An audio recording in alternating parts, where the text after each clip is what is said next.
Kashinath B ಡಿಸ್ಟ್ರಿಕ್ಟದ ಜಿಲ್ಲಾಧ್ಯಕ್ಷರು Bidar. ನಮ್ಮ ವತಿಯಿಂದ ಈ ಶಾಲೆಯಲ್ಲಿ ನಮ್ಮಲ್ಲಿ ಕೇರ್ಲೆಸ್ ಯಾರು ಏನು ಮಾಡುತ್ತಾ ಇಲ್ಲ. ಇದಕ್ಕೆ ಭಾಳ ಇಲಿಗಲ್ ಆಗ್ಯದ. ನಮ್ಮ ಶಾಲೆಯಲ್ಲಿ ಭಾಳ ತೊಂದರೆ ಆಗ್ಲತ್ತದ. ಮಳೆ ಬಂದ್ರೆ ನೀರು ಒಳಗೆ ಬರ್ತಾ ಇದ್ದಾವೆ. ಅದ್ರ ಸಲುವಾಗಿ ಸ್ವಲ್ಪ ಇದ್ರದ್ದು ನಮ್ಮ ಆಫೀಸ್ ಪರವಾಗಿ ಮಾತಾಡ್ತೀವಿ. ಅದ್ರ ಇದಕ್ಕೆ ಇನ್ಕ್ವೈರಿ ಮಾಡಬೇಕು. ಯಾಕೆ ಇಮಿಡಿಯೇಟ್, ಯಾಕಂದ್ರೆ ಈಗ ಸ್ವಲ್ಪ ಬೇಸಿಗೆ ಕಾಲ ಅದ, ಈಗ ಕೆಲಸ ಆಗ್ತದೆ. ಈಗ ಸುಮ್ಮನೆ ಕೂತ್ರೆ ಮಳೆಗಾಲದ ಮಕ್ಕಳು ಬರ್ಲಿಕ್ಕೆ ತಕ್ಲೀಫ್ ಅದ. ಮಕ್ಕಳು ಹೆಂಗೆ ಬರ್ಬೇಕು ಒಳಗೆ ಎಲ್ಲ ಗೊತ್ತಾಗಲ್ಲ ಅಂತೇಳಿ ಅಲ್ಲಿ ತಿಳಿಸ್ಕೊಡ್ತೀವಿ. ನಾಲಿ ನೀರು ಅಷ್ಟು ಒಳಗೆ ಬರ್ತಾವೆ. ಪೂರ್ತಿ ಹೊರಗೆ ನಾಲಿ ಅದ, ಹೈಟ್ ರೋಡ್ ಅದ.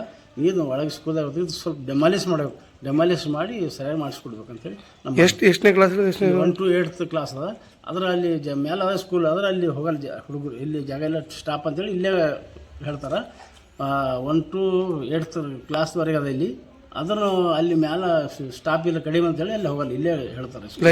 ಅರ್ಧ ಮಾಡಿಲ್ಲ ಮತ್ತು ಅದ್ರ ಬಿಲ್ ಆಗಿಲ್ಲ. ಅದು ಹೆಡ್ ಮಾಸ್ಟ್ರಿಗೆ ಗೊತ್ತು. ಮತ್ತು ಅದು ಯಾರು ಕಾಂಟ್ಯಾಕ್ಟರ್ ಅಂತ ಗೊತ್ತೂ ಇಲ್ಲ. ಅದಕ್ಕೆ ತಾವೇನಪ್ಪ ಅಂದ್ರೆ ಅದ್ರ ಬಗ್ಗೆ ಸ್ವಲ್ಪ ಕಾಳಜಿ ವಹಿಸ್ಬೇಕು.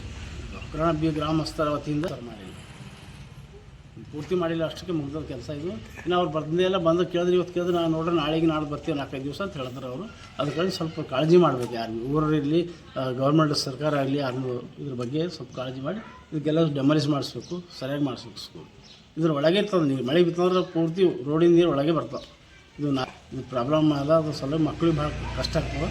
ಅದಕ್ಕೆಲ್ಲರೂ ಊರಿನ ಆಗಿ ಸರ್ಕಾರ ವತಿಯಿಂದ ಎಲ್ಲರೂ ಇದ್ರ ಕೆಲಸ ಕಾಳಜಿ ವಹಿಸಬೇಕು ಅಂತ ಹೇಳಿ ತಮ್ಮ ಸ್ವಲ್ಪ ಇದು ಹಳಿದಾಗ್ಯದ. ಭಾಳ ದಿವಸದ ಅದ.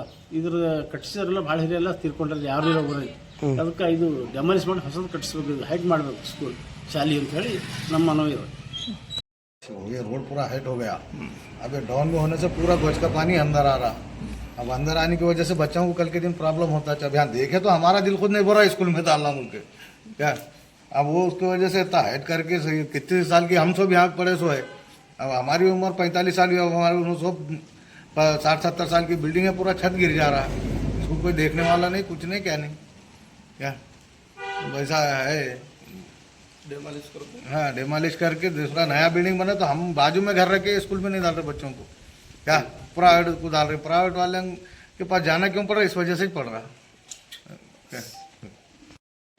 ನನ್ನ ಹೆಸರು ರಘುನಾಥ್ ಅಂತೇಳಿ.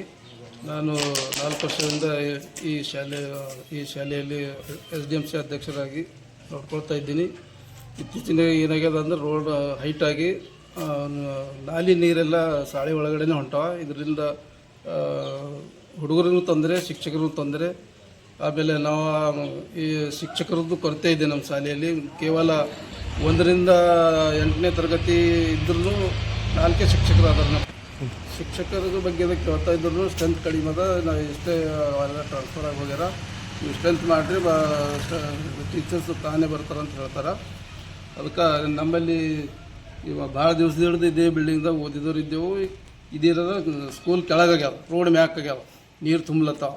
ಅದಕ್ಕೆ ಎಲ್ಲರಿಗೂ ತೊಂದರೆ ಆಗ್ಲತ್ತದ. ಈ ಬಿಲ್ಡಿಂಗ್ ಹಳಿದಾಗ್ಯದ. ಛತ್ ಬಿ ಒಳಗಿನ ರೂಮ್ಗಳದಾಗ ಛತ್ ಬಿ ಬೀಳತ್ತದ ಮಳೆಗಾಲ ದಿವಸದಾಗ ಸೋರಿ. ಅದಕ್ಕೆ ಅದು ಫುಲ್ ಇದು ಮಾಡಿ ಹೊಸ ಬಿಲ್ಡಿಂಗ್ ತಯಾರು ಮಾಡಿಕೊಡ್ಬೇಕಂತೇಳಿ ನಮ್ಮ ಮನೆಗೆ. ಮಳೆಗಾಲದಾಗ ನೀರು ಜಾಸ್ತಿ, ಕಾಲುವೆ ನೀರು ಬಂದು ಇಲ್ಲೆಲ್ಲ ನಿಂದ್ರ ಕಡೆಯಿಂದ ಚಿಕ್ಕ ಜಾಸ್ತಿ ಆಗ್ಲತ್ತವ. ಆಮೇಲೆ ಹುಡುಗರಿಗೆ ಸಣ್ಣ ಸ್ಕೂಲ್ಲಾಗೂ ಕಷ್ಟ ಆಗ್ಲತ್ತದ. ಅವೆಲ್ಲ ಚಿಕ್ಕದು ಒಂದು ನೀರು ಮೇಲೆ ಕುಂತಿದ್ರೆ ಅದು ಅನ್ನದ ಮೇಲೆ ಕುಂತು ಅದೇ ಊಟ ಅದೇ ತಿನ್ನಬೇಕು. ಅದಕ್ಕೆ ಹುಡುಗರಿಗೆಲ್ಲ ಹಿಂಗೆ ರೋಗ ರುಜಿನಗಳು ಬರತಕ್ಕಂಥ ಚಾನ್ಸಸ್ ಅವ. ಅದಕ್ಕೆ ಇದು ಹೈಟ್ ಮಾಡಿಕೊಡ್ಬೇಕಂತೇಳಿ ಈ ಒಳಗೆ ನೀರು ನಿಂದ್ರ ಕಡೆಯಿಂದ ಚಿಕ್ಕದು ಕುಂತು ಕಚ್ಲ ಕಡೆಯಿಂದ ಹುಡುಗರು ಬರಲ್ಲ ಹೋಗ್ಯಾರ ಇಲ್ಲಿ. ಅದಕ್ಕೆ ತಂದೆ ತಾಯಿ ಏನು ಮಾಡ್ತಾರೆ ಅಂದ್ರೆ ಪ್ರೈವೇಟ್ ಸ್ಕೂಲಿಗೆ ಹಾಕ್ಲತ್ತಾರ. ಅದರಿಂದ ಇದಕ್ಕೆ ಬಿಲ್ಡಿಂಗ್ ನಮಗೆ ಹೊಸದು ಇದು ಮಾಡೋಕ್ಕೆ ಹೊಸದು ಕಟ್ಸ್ಕೊಡ್ಬೇಕಂತೇಳಿ ಕೇಳ್ಕೊತೀವಿ. ಮತ್ತು 6 ತಿಂಗಳಿಂದ ನೋಡ್ಲತ್ತೀವಿ. ಡೋರ್ ಹೊಸದೆಲ್ಲ ಶಂಕ್ಷನ್ ಆಗಿದೆ ಸರ್ಕಾರ ವತಿಯಿಂದ.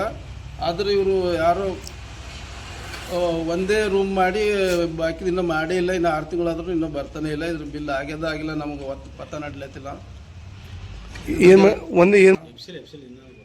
ಒಂದು ರೂಮಿಗೆ ಬಣ್ಣ ಹಚ್ಚಾರ, 6 ತಿಂಗಳಾಯ್ತು ಬಂದಿಲ್ಲ. ಇವ್ರು ಬಿಲ್ ಎಬ್ಸರ ಹಂಗೋ ನಮ್ಗಾರ ಗೊತ್ತಾಗುತ್ತಾ ಇಲ್ಲ.